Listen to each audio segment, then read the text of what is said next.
Si Hesukristo ay tapat, saksi at buhay ng lahat. Tayo'y kanyang iniligtas.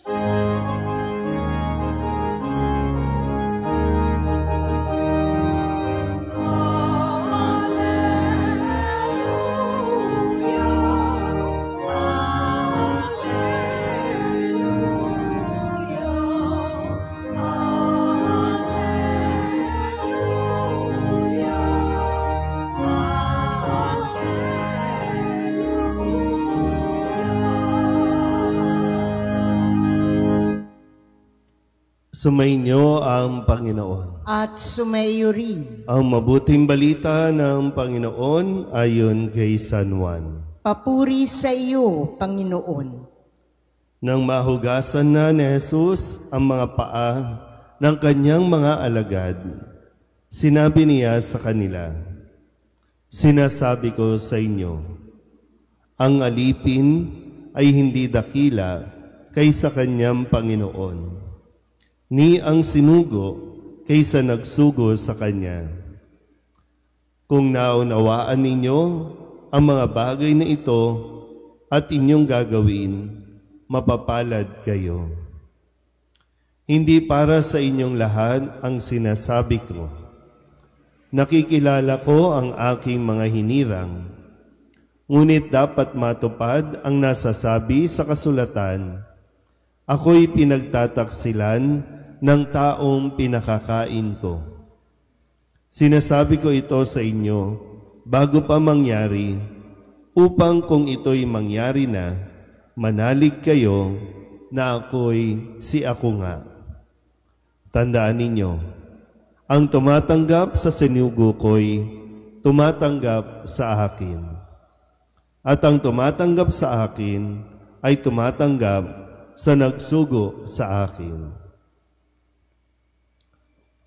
Ang mabuting balita ng Panginoon. Pinupuri ka namin, Panginoong Hesukristo.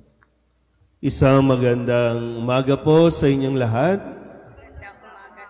Ngayon po ay Huwebes ng ika-4 na linggo ng Pasko ng Pagkabuhay at ating pong ginugunita ang kapistahan ni San Isidro Labrador, isang magsasaka.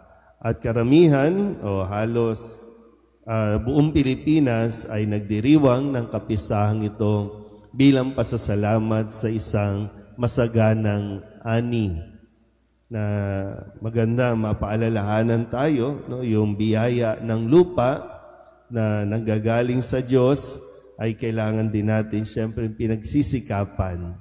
Kaya sa mga na-elect natin na mga bagong lingkod, sana po talagang makagawa sila ng batas na magproprotekta sa ating mga sakahan, sa ating agrikultura, lalong-lalo na para sa kapakanan ng mga magsasaka. Dahil kung wala ang magsasaka, wala yung mga nagtatanim, wala tayong kakanin na sariling atin. Baka umasa na lang tayo lagi sa pag-export o pagbibili, no, ng mga produkto mula sa ibang bansa, samantalang dito sa atin na napakayaman natin sa ating lupain. Sa kasaysayan, ilang bansa na ang gustong sumako at ilang bansa din ang nagpupunta pa dito sa Pilipinas dahil sa ating mga yamang lupa, no, dahil sa ating pong natural resources. Kaya sana po, no, sa tulong ni San Isidro ay talagang maprotektahan din natin ang atin pong mga magsasaka. At sa ating pong Ebanghelyo, pinaalala sa atin ni Jesus, ito po yung tagpo, no, ng bago pa si Jesus ay magpakasakit, ipako at mamatay sa krus. Ito, binabalik tayo ulit doon sa tagpo kung saan ipinakita ni Jesus kung ano ang tunay na kahulugan ng paglilingkod, na siya bilang Panginoon ang naghugas ng kanilang mga paa. At sinabi dito na ang alipin ay hindi dakila kaysa kanyang Panginoon. At ang paanyaya, unawain natin ng mabuti at isabuhay ito. Na sa ganon, talagang tayo ay magiging mapalad.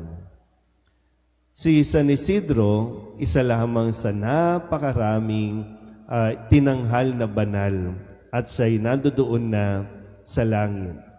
Bagamat tinatawag nating mga banal o mga santo, sila ay nananatili pa rin bilang mga lingkod ng Panginoon na naglingkod para sa lahat.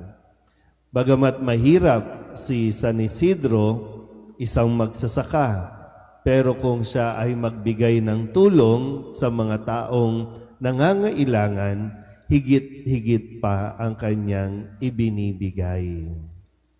Na talagang patunay, no, na naunawaan ni San Isidro ang kahulugan ng sinasabi ni Jesus ngayon. Kasi ang problema natin, no, magkaroon lang tayo ng higit sa iba. Kumita lang tayo ng higit sa iba.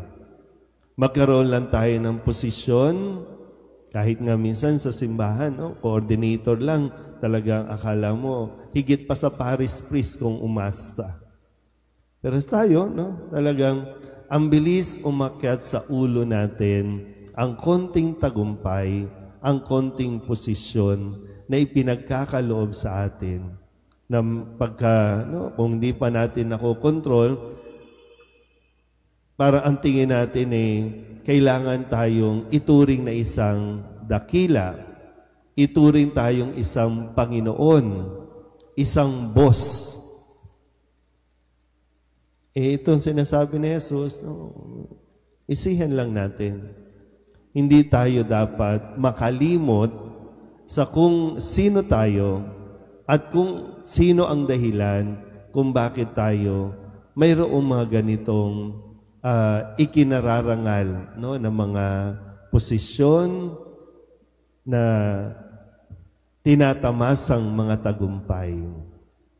Kahit gaano pa tayo, no, katanyag, huwag na huwag nating kakalimutan na mayroon tayong iisang Panginoon at hindi tayo pwedeng umastang higit pa sa Kanya. Kaya muli, no, yung panawagan natin sa mga bagong halal na mga maglilingkod sa ating bayan. Kasi ngayon, sa karanasan natin ng mga nakalipas na taon pa, ngayon, anong sila ay nangangampanya, ang laging sigaw nila, maglilingkod kami. Pero kapag nahalal na, ang hirap ng abutin at hirap na silang magbigay ng oras para bumaba at makita ang kalagayan ng mga mamamayan, lalo na ang mga mahihirap. Kaya nga, no, sabi ko kanina, sana wag nilang kaligtaan, protektahan ang mga magsasaka. Huwag nilang kaligtaan, tugunan ang pangangailangan ng ating pong mga kababayan. Kaya muli po, sa tulong ni San Isidro Labrador, ay atin din pong maisabuhay habang ginagawa natin ang ating pong mga trabaho, matuloy pa rin natin at huwag makaligtaan ang ating pong debosyon, lalong-lalo na pagdating sa Eucharistia. Amen.